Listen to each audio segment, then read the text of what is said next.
जी, अस्सलामु अलैकुम। Welcome to imaging tutorial and radiology insights. आज मैं आपको बताने लगा हूँ कि हमने जो एंजियोग्राफी है अपर लिम्ब की वो कैसे परफॉर्म करनी है। तो सबसे पहले आप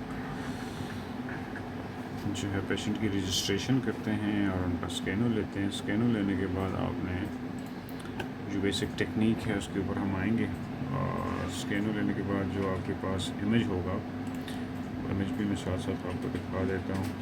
आपके पास अगर स्कैनो जो है वो इस तरह का शो हो रहा है, तो आपने उस स्कैनो के अंदर क्या करना होता है कि जो उसका एरिया है वो आपने आर्च ऑफ एओर्टा से लेकर टोज तक, मतलब फिंगर टिप तक जो है वो आपने इसको इंक्लूड करना है।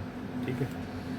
और ये आपका एरिया होगा। और अगर आप किसी छोटी मशीन पे कर रहे हैं, 14 स्लाइस, 16 स्लाइस या 32 स्लाइस है, तो उसमें आपने क्या करना है कि इनको फास्ट स्कैनिंग टेक्निक के ऊपर यूज़ करना है। फास्ट स्कैनिंग टेक्निक्स क्या होंगी कि आपका जो स्कैन है, बेसिकली आपने उसको जो स्कैन डिटेल है उसके अंदर जाएंगे और उसको आपने मीडियम या संभाल के करना है और उसको आपने यहाँ से जो है वो फास्ट स्कैन पे करना है। ठीक है।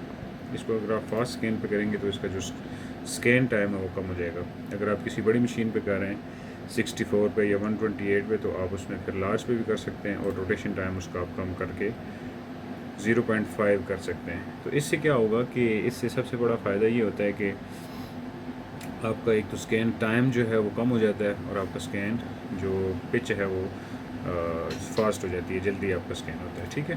तो अब अगर आपके पास 16 स्लाइस है तो आपका मैक्सिमम जो कम से कम पिच कर सकते हैं आप 0.7 है और स्कैन टाइम जो है वो टोटल 14 सेकंड इसमें आ रहा है। तो जब आप इसको एरिया के हिसाब से आप इसको चेंज करेंगे, तो जब आपके पास ज़ाहिर एरिया अगर बड़ा होगा तो आपने उसको जो है वो उसका स्कैन टाइम जो है वो ज़्यादा होता है। तो आपने कोशिश करनी है कि आपका स्कैन जो है वो 20 सेकंड के अंदर कंप्लीट होना चाहिए, यानी कि आर्च ऑफ एओर्टा से लेकर आपका फिंगर टिप तक जो है वो 20 सेकंड के अंदर स्कैन कंप्लीट होना चाहिए। ठीक है। 15 से 20 सेकंड। अगर आपके पास आपका स्कैन टाइम जो है वो कम है, तो आप क्या करेंगे,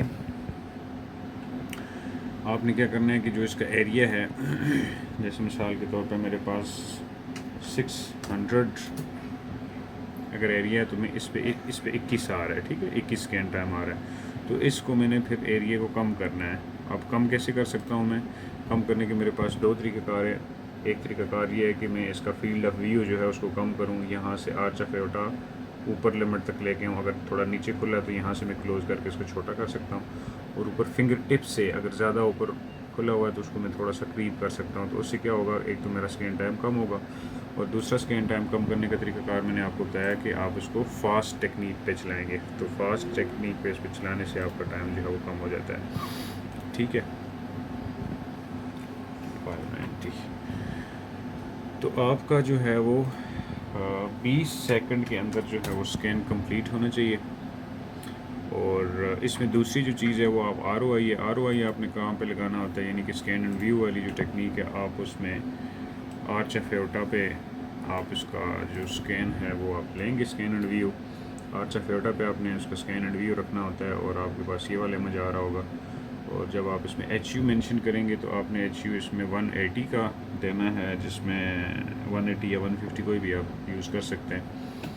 और जब इसमें कंट्रास्ट पहुंचेगा आर्च ऑफ एओर्टा में तो स्कैन आपका जल्दी शुरू हो जाएगा। लेकिन उसमें ये है कि आपका जो वेट टाइम है वो आपने ज़ीरो रखना है। हमेशा आपने ये याद रखना है कि एनजीओ के अंदर जो वेट टाइम है वो आपका ज़ीरो होना चाहिए, जैसे ये यहाँ पे ज़ीरो है, ताकि जिस वक्त आपका एओर्टा के अंदर कंट्रास्ट पहुँचे तो आपका स्कैन फ़ौरन शुरू हो जाए। अगर आप इसमें टाइम डालेंगे तो वो डिले होगा। अब आपका जब कंट्रास्ट एओर्टा के अंदर आएगा तो आपका फ़ौरन स्कैन शुरू होगा, तो आपका जो इमेज है वो कुछ इस तरह से आएगा। ठीक है। ये आपका कंट्रास्ट सारा आएगा डिटेल में।